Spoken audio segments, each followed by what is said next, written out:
Então, como eu dizia no vídeo anterior, a regra é a de que os indivíduos divorciados já queiram resolver a sua situação patrimonial com seu ex-cônjuge. Ali se faça a partilha de bens.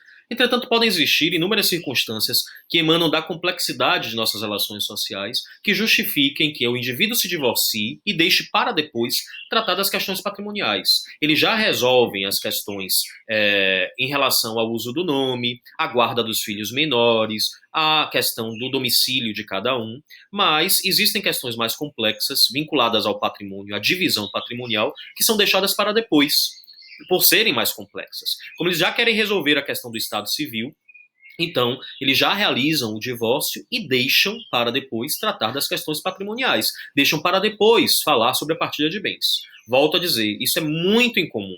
Na maioria dos processos com os quais a gente tenha contato, vamos perceber que o divórcio vai justificar ali já a divisão patrimonial. Mas existem circunstâncias, como a que eu disse, que vão fazer com que a partilha de bens aconteça em momento posterior. Por exemplo, quando eles têm todo o consenso sobre o divórcio, mas no que se refere à divisão do patrimônio, com quem vai ficar o apartamento, a divisão da conta bancária, o automóvel que foi adquirido, bom, nessas questões eles possuem lide, ou seja, existem controvérsias sobre a divisão patrimonial. O que é que eles pensam então? Vamos organizar o divórcio, resolver a nossa condição de Estado civil e deixar para discutirmos o patrimônio em outro momento. Porque agora nós queremos nos livrar um do outro, digamos assim, para seguirmos nossas vidas em separado. Então deixamos para depois. Esta, por exemplo, é uma das causas que justifica deixar a divisão patrimonial para momento posterior. Se isso vier a acontecer, então, aí a hipótese é a da recomendação prevista no artigo 1523, para evitar uma confusão patrimonial e para que João, divorciado de Maria, mas que não tenha a divisão patrimonial realizada, venha a se casar com Joana, o ideal é que ele aguarde. Poder, ele pode se casar com Joana, porque ele já é divorciado, já existe uma sentença de divórcio, mas se deve aguardar, essa é a recomendação, que ele pise o pé no freio nas emoções, no desejo de se casar, e deixe para que firme o vínculo conjugal em momento posterior.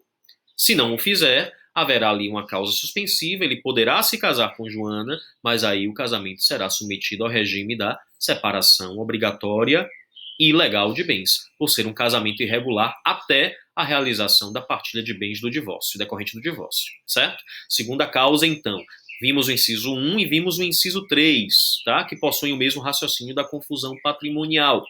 Temos ainda, e aí eu quero fazer alusão aqui ao inciso 2, que segue agora um outro raciocínio. Vai nos dizer o inciso 2. Também não deve se casar a viúva ou a mulher cujo casamento se desfez por ser nulo ou ter sido anulado até 10 meses depois do começo da viuvez ou da dissolução da sociedade conjugal. Aqui nós temos uma referência numa dicção, eu confesso a vocês, bastante truncada do Código Civil, porque desce a pormenores que não era necessário e que isso faz efetivamente com que tenhamos uma certa confusão na nossa cabeça. O que é que ele está dizendo? Toda e qualquer mulher que tenha se casado e que tenha sido desfeito o casamento, tá? Seja pelo estado de viuvez, por nulidade, anulabilidade ou por divórcio, ou seja, mulher casada que tenha sofrido, que tenha submetido ao desfazimento do seu casamento, recomenda-se que aguarde o período de 10 meses para que se case novamente. Então, seja a viúva, seja a divorciada, seja aquela que desfez o seu casamento em virtude de uma nulidade ou anulabilidade matrimonial. A recomendação é a de que aguarde pelo período de 10 meses. Pode se casar antes? Pode, não há impedimento. Mas o ideal é que aguarde um pouco, que aguarde esse período de 10 meses. Não sei se vocês prestaram atenção na dicção do código que eu li agora para vocês, mas se fala em mulher. Se aplica esta referência, o esperar 10 meses ao homem?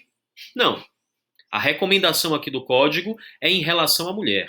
Há um problema de isonomia neste aspecto? Não, também.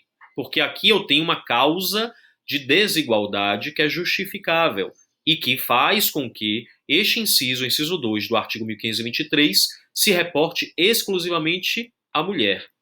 Já já eu explico a vocês qual é a razão para esta restrição.